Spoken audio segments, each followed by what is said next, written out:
Nnamdi Kanu's return back to UK confirmed as Tinubu disclosed the date Mazi Nnamdi Kanu will be released. Evidence confirmed. Yes, my dear listeners, Bola Ahmed Tinubu single-handedly has confirmed likely date, the date he feels the IPOB leader Nnamdi Kanu might be released. Lovers of freedom, it is now a reality as everyone has started discussing about this. The information is everywhere, believe me. After Nnamdi Kanu's sentence on the 20th of November, Bianca Ojukwu announced plan to meet the presidency for a political statement. Yes. Abia State Governor Alex Otti also stated on 22nd November that dialogue and political settlements were needed. Multiple Southeast leaders secretly met Tinubu, but gave no public details.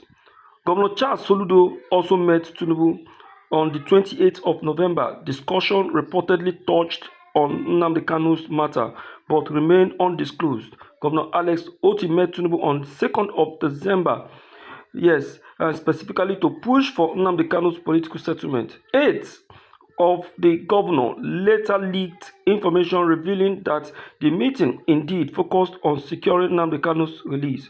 Governor Alex aide, yes, confirmed the meeting centered on Nnamdi Kanu's health issue and effort to release him. Governor Alex reportedly briefed Tinubu about Nnamdi Kanu's deteriorating health and the risk associated with his detention.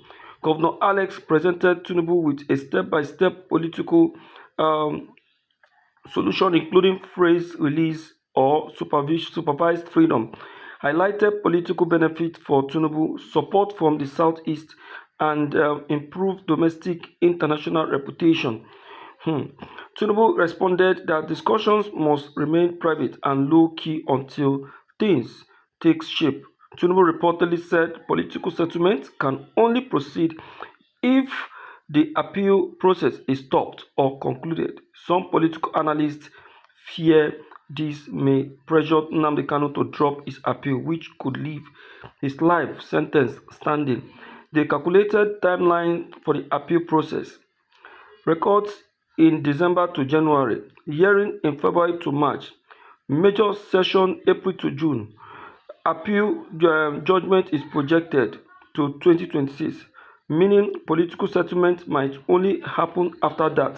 Based on Tinubu's hint, 2 possible release windows in March, February to March 2026 or November to December 2026. You can see pro group have begun writing to the US and UK demanding intervention and condemning Nnamdi Kanu's sentencing. Some political commentators, believed that pressure will increase the presidency in the coming months, and Nnamdi Kanu's release is most likely early or late next year, depending on the appeal process. President Tinubu has directly, indicated a possible time frame for the release of Nnamdi Kanu from Sokoto prison, based on events from 20th November to 10th of December. Following Kanu's sentence on the 20th of November, Bianca Ojukwu announced plans to meet the presidency to seek a political settlement on the 22nd of November. Governor Alex also urged dialogue behind the scene. Several Southeast leaders reportedly at private meetings at the presidential villa. Charles Soludo met Tinubu on the 28th of November and Alex met him on the 2nd of December to press for Kanu's welfare and a negotiated resolution. Aides later disclosed that those meetings focused on Kanu's health, detention conditions, and pathway for phased or supervised release. Now, my dear listeners, you can now see that the federal government are not interested in that very appeal of Nnamdi Kanu. You can see that they intentionally sent Nnamdi Kanu to life imprisonment. Not that they never knew Nnamdi Kanu merited that very release. They knew Nnamdi Kanu was right. They only want Nnamdi Kanu to remain in that very detention to make him agree to a term that will make him not to return back to the agitation for Biafra. They want him to agree on a table on certain conditions. They want the IPOB leader to leave prison on condition. You see that? You see that? So they are even afraid of that very appeal. So you can now see reason why Omotosho intentionally sent Nnamdi Kanu to Sokoto.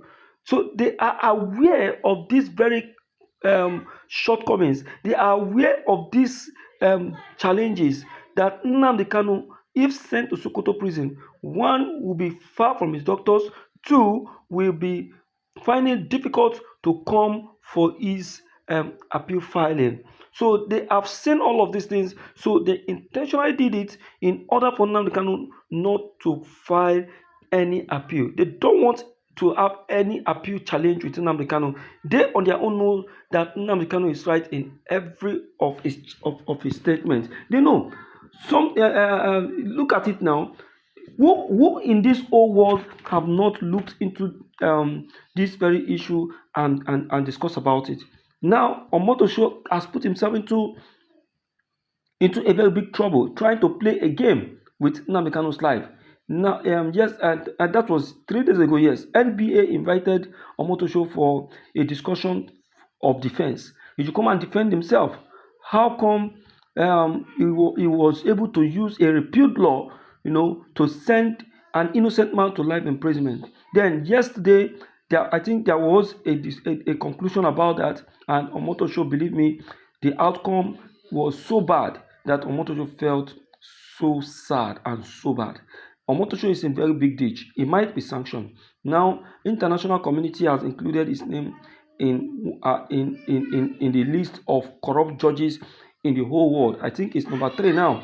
You can see, as he is now, nobody will ever take a case to his court anymore. That is complete poorness. It will be as poor as a church rat. Where will he be getting his money? You see that? My dear listeners, that is one of the things we are talking about. That if you are doing things, you do things because you want to do it and do it correctly. You understand? So please, based on this, I would like you to make sure this video is shared. Let everyone be aware of this information and let it go viral. Thank you. Meet you some other time. This is the Lord TV.